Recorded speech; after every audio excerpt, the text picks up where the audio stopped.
अस्सलाम वालेकुम मौलाना, मैं फजल इलाही बोल रहा हूँ फैसलाबाद से। आप खैरियत से हैं? तबीयत से ठीक है आपकी? मौलाना, एक बड़ी दर्दमंदाना अर्ज करनी है, दरख्वास्त करनी है कि हमारे पास एक अथोपिया यानी हबशा की एक जमात थी जिसमें हमारे 5 औरतें और 5 मर्द थी। तो मौलाना, उसमें हमारे पास तकरीबन 40 दिन हो गए उनको पाकिस्तान आए हुए 40 दिन से ज़्यादा हो गए हैं या 40 दिन हो गए तकरीबन, और हमारे फैसलाबाद में आए हुए इनको तकरीबन 20 से 22 दिन हो गए। जमात हमारे पास काम कर रही थी। तो मौलाना, उसमें हज़रत बिलाल रज़ी अल्लाह अन्हु की, हज़रत बिलाल रज़ी अल्लाह अन्हु सहाबी है, उनकी औलाद में से लोग थे। तो मौलाना, ये हमारे पास 15 दिन से काम कर रही थी और हमारे ऊपर गवर्नमेंट वालों ने आकर हमें कहा कि भाई ये कोरोना के डर के खौफ की वजह से आप ये फॉरेनर्स हैं, इनको आप एक कमरे में सिक्योर कर दें, बंद कर दें। बस हमने गवर्नमेंट के पूरे ताउन के साथ उनको बंद कर दिया। वो हमारी और 2 पुलिस वाले हर वक्त ऑन ड्यूटी होते थे, उनको कहीं आने जाने की इजाज़त नहीं थी, और इनके मशवरे से, इनकी इजाज़त से इनकी औरतों को हम मुख्तलिफ घरों में ठहराते थे, और वो भी इनकी सिक्योरिटी वाले देखते थे जाकर, और इनके सामने सब कुछ होता था। इनके मर्दों को हमने एक जगह रखा और खाना वगैरह सब हम बाहर से इनको लाकर प्रोवाइड करते थे। और दूसरी, अब मौलाना, फिर इनकी गवर्नमेंट की इस महकमा सेहत की तरफ से अक्सर 2 दिन के बाद आकर इनके टेम्परेचर औरतों मर्दों के चेक होते थे। और मौलाना, अगली बात फिर इन्हों के आकर सारे टेस्ट हुए। वो जो नाक के अंदर डालते हैं और जो गले के अंदर जो स्टिक डालते हैं, उस दोनों के आके महकमा हेल्थ वालों ने इनके टेस्ट लिए हैं, और उन टेस्टों को गए हुए तकरीबन 8 दिन गुजर गए थे। इन टेस्टों को हमें कोई पॉजिटिव और नेगेटिव की कोई रिपोर्ट नहीं बताई गई कि तुम्हारे मेहमान कैसे हैं, ये फॉरेनर्स के साथ क्या हुआ, इनकी रिपोर्ट्स कोई नहीं आई। उसके बाद 8 तारीख को पुलिस का डाला आया है, जैसे वो आगे चक्कर लगाते थे, और हर रात को आके चेक करना, सोए हुए साथियों को जगा लेना, हाँ भाई क्या हो रहा है, सब इधर ही हैं, कहीं कोई इधर उधर तो नहीं गया, तंग करना। फिर उसके बाद 8 तारीख को 8 बजे, पूरे 8 बजे डाला आया, और उसमें SHO साहब थे सदर थाना फैसलाबाद के। उसने आकर, आमिर गालिबन उनका नाम था, उन्होंने आकर चेक किया, तो उन्होंने आकर कहा जी ठीक है। फिर उसके बाद 9:30 बजे उसी रात, यानी 1 घंटा पहले इन्होंने हमें कुछ नहीं बताया, 1 घंटा पहले हमें कुछ नहीं बताया गया, और 8:30 9:30 बजे, पूरे 1.5 घंटे के बाद ये लोग आए और आकर हमें ये कहने लगे कि भाई जल्दी करो, अपने मर्दों को भी उठाओ, अपनी औरतों को भी उठाओ। तो इनको हमने अपना वो जो इन्होंने पार्क्स के अंदर GC के कैंपस बनाया, वहां लेकर जाना है। तो मैंने बजाते खुद, हमारे वहां साथी कुछ जमा हो गए, हमने SHO साहब को दरख्वास्त की कि SHO साहब वो रिपोर्ट्स किधर हैं जिनकी वजह से आप इनको लेकर जा रहे हैं। तो SHO साहब ने कहा जी मैं खुद रिपोर्ट हूँ।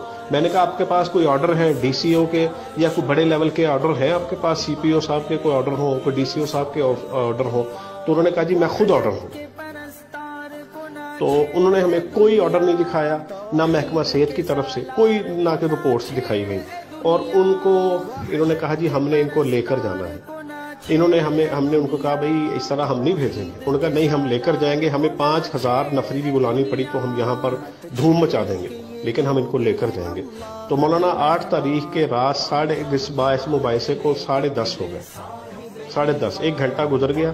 तो इन्होंने 10:30 बजे हमें इस बात पर मजबूर किया कि हमने सोए हुए मेहमानों को जगाया और औरतों को जाकर घरों से जगाया, और अपनी इतनी शर्मिंदगी थी हमें कि हम आपको बता नहीं सकते कि 10:30 बजे हम इतनी मस्तूरात को उठाकर उनको पैकिंग करवाई, और उनको जब ले जाने की बारी आई तो हमने SHO साहब को कहा सर हम इनको सुबह पहुंचा देंगे। इन्होंने कहा जी नहीं, अभी लेकर जाना है। 10:30 बजे हुए थे, तो कल निकलते हमें 11 बजे हैं।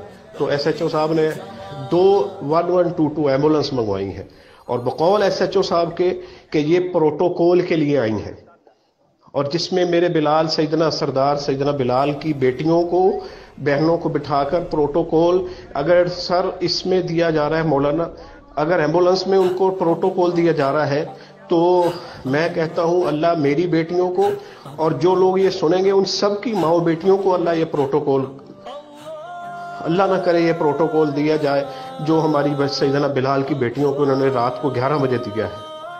اور 2 ایمبولینسوں کے اندر ان عورتوں مردوں کو بٹھا کر آگے پیچھے پولیس کا ڈالا اور لے کر ان کو جایا جا رہا ہے. اور راستے میں میں خود ان کی گاڑی کے پیچھے تھا اور ہم نے ان کو پھر ریکویسٹ کی، سر ہم اپنی پاس گاڑیاں ہیں، ہم صاحب حیثیت، ہم ان کو چھوڑ آتے خود اپنے، لیکن وہ سر ایس ایچ او صاحب نے اس بات کو بھی بالکل نہیں لیا. پھر اس کے بعد مولانا انہوں نے راستے میں گاڑیاں روک کر ان کی پوری ویڈیو بنائی اور ایس ایچ او صاحب نے تقریباً 11:30-12 بجے ان کو اس سینٹر میں پہنچایا. اور ایس ایچ او صاحب نے ہم سے کہا کہ جی ہم 3 دن کے اندر اندر ان کا کوئی مسئلہ نہ ہوا تو 2-3 دن کے ہم ان کو فارغ کر دیں گے. اور پھر ہمیں یہ کہا گیا کہ آج ان کے ٹیسٹ ہونے ہیں، آج ان کے ٹیسٹ ہونے ہیں، کراچی سے ٹیم آئی ہوئی ہے، یہ ایس ایچ او صاحب نے ہمیں کہا. ہم نے کہا چلے ٹھیک ہے. رات کو 11:30 بجے 11:30 یا 12:30 بجے پہنچے ہیں وہاں پر. پھر پوری رات گزر گئی اور وہاں پر جو مستورات کی جو جماعت ہماری آتی تھی وہ دیکھ کر روتی تھی کہ یہ ہماری مستورات عرب کی بیٹیاں یہ کہاں بیٹھی ہوئی ہیں. پورا کوئی پوچھنے والا نہیں تھا اور ان کو چھوٹے چھوٹے کیبنوں کے اندر ڈالا گیا.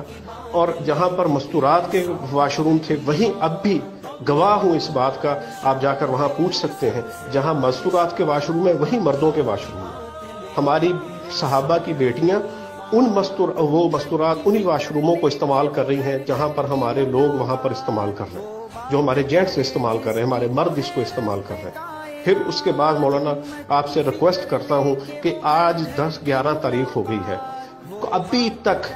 ابھی تک ان کو محکمہ صحت میں سے کسی نے آگے ہاتھ نہیں لگایا کہ ان کے ہم نے ٹیسٹ کرنے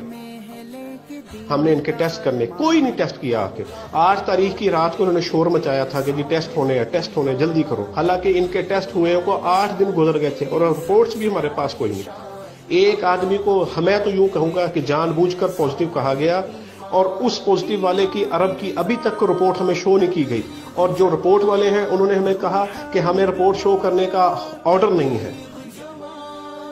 ان کو خواہ انہوں نے پازیٹیو والوں میں رکھا ہوا ہے، خواہ ابھی تک ان کی کوئی رپورٹ جاری نہیں ہوئی اور دوسرے لوگوں کی رپورٹس ہمیں ابھی تک کچھ نہیں بتایا گیا. 10 دن گزر گئے اس بات کو اور وہاں پہنچنے کے باوجود بھی 3 دن کے بعد کسی نے ان کو ہاتھ نہیں لگایا اور 3 دن سے وہ لوگ بند ہیں اور ان کو گھٹیا قسم کا کھانا دیا جا رہا ہے. میں اس بات کا گواہ ہوں. ہاں، وہ کھانا جو جیلوں میں دیا جاتا ہے وہ کھانا ہماری فارنرز کو، ہماری صحابہ کی بیٹیوں اور ان کے بیٹوں کو دیا جا رہا ہے. سر خدا را رحم کریں، مہربانی کریں مولانا، آپ کسی لیول سے اس بات کو پہنچائیں. کم سے کم چلو ہمارے پاکستانی مہمان ہیں ان کے ساتھ چلو آپ جو کرنا چاہتے ہیں آپ وہ رکیں، ان کو روکیں. کم سے کم ہماری مستورات کو ہمارے حوالے کر دیں. وہ ہمارے مہمان ہیں. خدا را ہم اللہ کے واسطے، ہم اللہ کے سامنے جواب دیں ہیں. ہم اللہ کے رسول کو کیا منہ دکھائیں گے؟ ان کو؟ خدا را آپ سے میں ریکویسٹ کرتا ہوں آپ کسی لیول پر بات کریں اور اس بات کو آگے پہنچائیں. مولانا آپ کی بڑی مہربانی ہے، آپ بڑے آدمی ہیں، آپ دعاؤں بھی کریے، ہمیں دعاؤں میں بھی یاد رکھیے اور ہماری کچھ مدد کیجیے. ہمارے مہمانوں کو ہمارے پاس واپس دیا جائے. ہم پاکستان گورنمنٹ پہ ان پر کوئی کسی قسم کا بوجھ نہیں بننے دیں گے. ہمارے یہ صحابہ کی اولادیں اپنے پیسے خرچ کر کے آئی ہیں اور ہم ان کے ذمہ دار ہیں. ہم ہر طرح کی ان کی گارنٹی دینے کو تیار ہیں. ان کو کوئی کسی قسم کی بیماری نہیں، کوئی تکلیف نہیں ہے. اللہ کے واسطے ہمارے پاکستانی مہمانوں کے ساتھ چلو آپ 2-3 دن اور رکھ لیں، لیکن ہمارے مہمانوں کو فوراً ہمیں واپس کریں. اللہ کا واسطہ ہے، آپ کی بڑی مہربانی ہے مولانا. آپ ایک ریکویسٹ آگے بھیجیں. اللہ آپ کو جزائے خیر دے، دنیا آخرت کی خیریں دے. جزاک اللہ خیر. السلام علیکم ورحمۃ اللہ. السلام علیکم ورحمۃ اللہ وبرکاتہ.